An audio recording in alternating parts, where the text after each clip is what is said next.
Channel of Vadodara.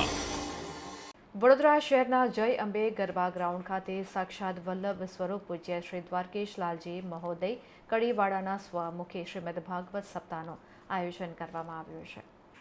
શહેરના પૂર્વ વિસ્તારમાં રેવા પાર્ક ખાતે આવેલ જય અંબે ગરબા ગ્રાઉન્ડમાં ચાલી રહેલ શ્રીમદ ભાગવત સપ્તાહમાં પૂજ્ય શ્રીએ વૈષ્ણવોને જણાવ્યું કે પુષ્ટિ માર્ગ કૃપા અને અનુગ્રહનો માર્ગ છે।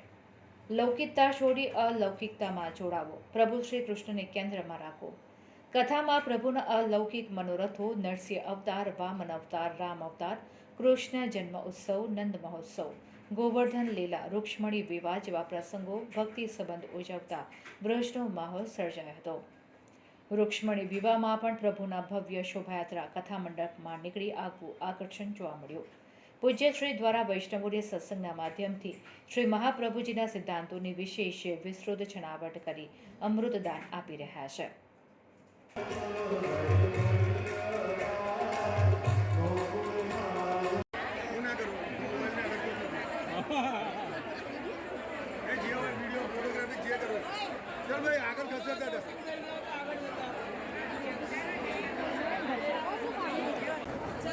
चलो खाली मूकी दीजिए।